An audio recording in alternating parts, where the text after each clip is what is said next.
Content warning. The following video has spooky stuff from a spooky manga. This video is largely a discussion of body horror, so if you're sensitive to that kind of content, click off right now. But only after you like and subscribe. Comedy is a great way to bring up subjects that make us uncomfortable. People keep saying you can't joke about this or that touchy subject nowadays, but strangely enough, I never see these topics shied away from when people are making a joke. Unless children are present or I'm at my parents' dinner party or something. Almost every day I hear jokes about death, politics, racism, violence, and maybe that's because I work in construction. But the internet and entertainment industry certainly don't slack on this front either. Comedy can take down our barriers, and help us talk about the things that make us uncomfortable, and help us familiarize ourselves with it. And using our feelings of discomfort for comedy is not new, and it's a formula that works pretty well. It can make a subject more digestible and can even strip power away from subjects through mockery. Ironically, comedy can be a surprisingly influential tool. Like, Hitler's a monster, but he's also a joke. Like, that didn't just happen overnight. At the same time, there's another genre that was entirely made up to explore discomfort, that being body horror. Horror in general is meant to unnerve and scare us. But body horror specifically teases our ability to imagine our own sense of touch and sensation. Imagining ourselves changing and contorting the way the monsters do, or at least imagine what it might feel like to touch such an abomination with our own hands. For example, imagine tracing your hand from one face on this head to the other. Franken Fran is a manga about a Frankenstein's monster as a cute anime girl, who everybody comes to when they have a medical problem. And she solves it in a monkey's paw, be careful what you wish for kind of style. Prime example is Chapter 1. Father of the Year wants to bring his son back to life, but he assumed all Fran could do was bring him back as a mindless puppet, a perfect figurehead to control. But Fran takes his lies and fake tears in earnest, and believes that he would be happy as long as he can be with his son again. So, she makes it so they'll be together forever. The operation was a complete success!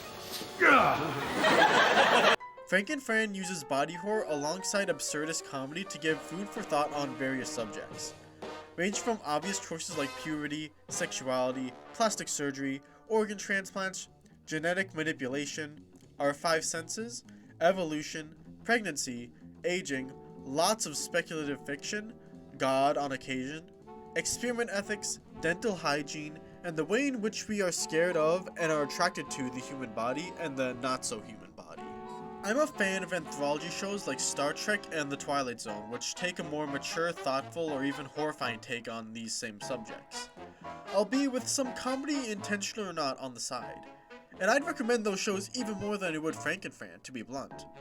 But they're already immensely popular, and my girl Fran needs some love. So I'm going to jump around various topics in this one. I'll start off with why I'm into body horror, and then delve into some of my favorite chapters of Franken Fran. Unsurprisingly, one of the most frequent themes in Franken Fran is organ transplants, a natural fit for a kooky mad scientist. Fran explores both how uncomfortable it can be to give away organs alongside how it might feel to receive them, usually in comedically messed up ways, and these chapters tend to be some of my favorites. Knowing that something inside of you that's pushing your blood or digesting your food can be ripped out of you and given to someone else is kind of terrifying. And it can be just as uncomfortable imagining that something stuffed inside of you used to belong to someone else. It's a topic I'm particularly squeamish about.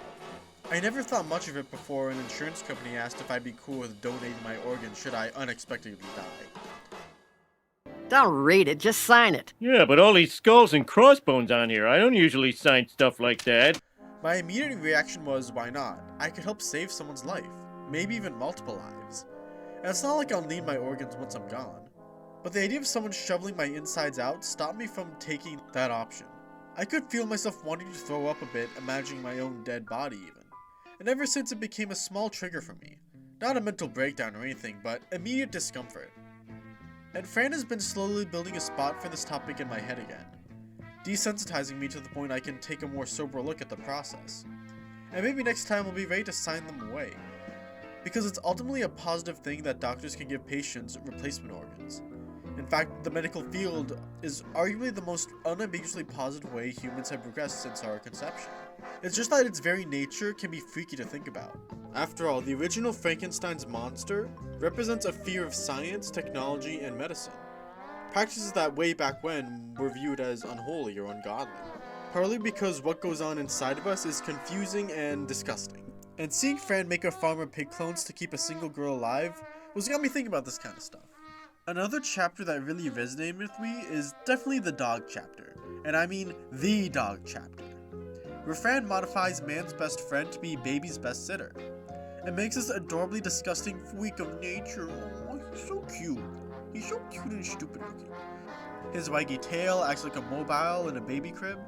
His body heat will keep your baby warm. He'll be alert to threats like any good doggo would.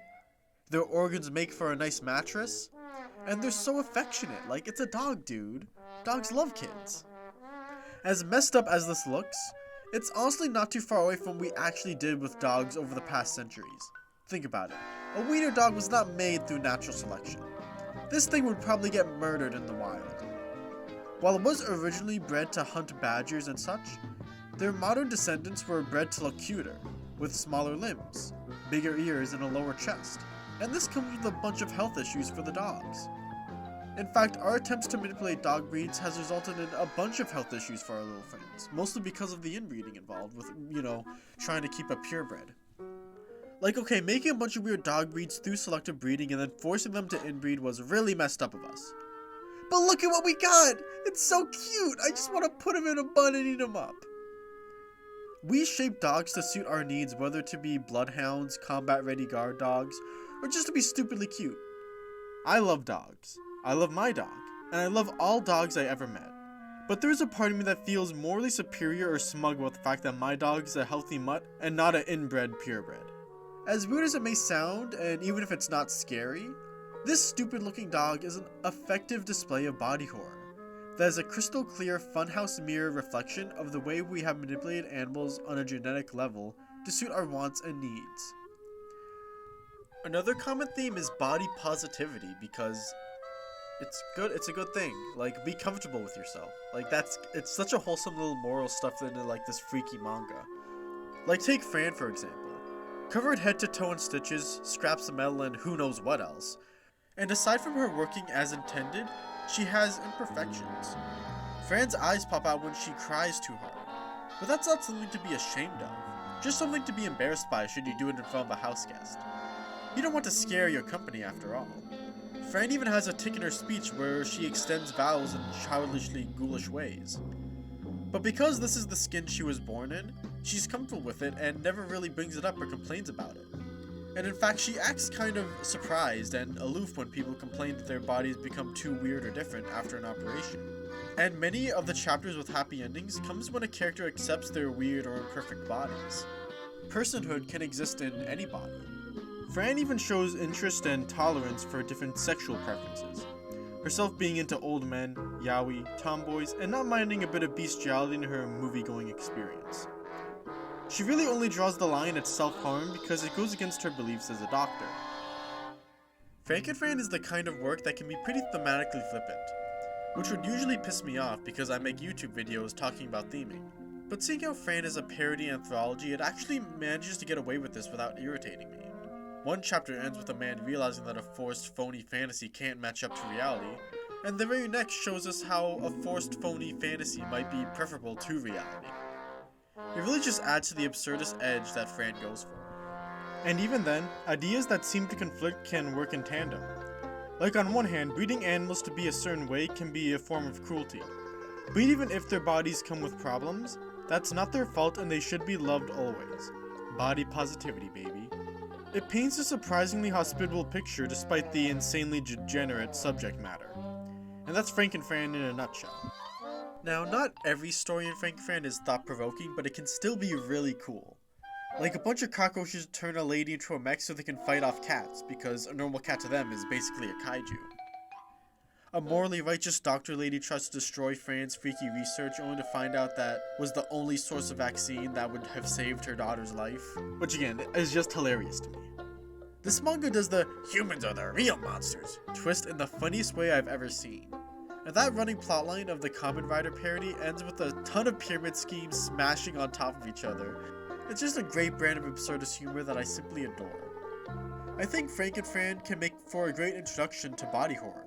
Because of its focus on comedy, It'll give you some wholesome levity to contrast the disgusting displays of spooks. And being a manga devoid of movement and sound means it's less intense and easy to pace the experience for yourself. You can quickly put it down and take a break if you really need a breather. And while squeamish people might find it hard to stomach, most would probably find it a wholesome joyride compared to the works of Junji Ito. And I think Fran gets a lot creepier than some of its contemporaries, like for example another cool manga, Blackjack. A very similar series by Osamu Tezuka and likely a main inspiration to Fran. If you find Franken Fran too intense, then Blackjack might be the manga for you.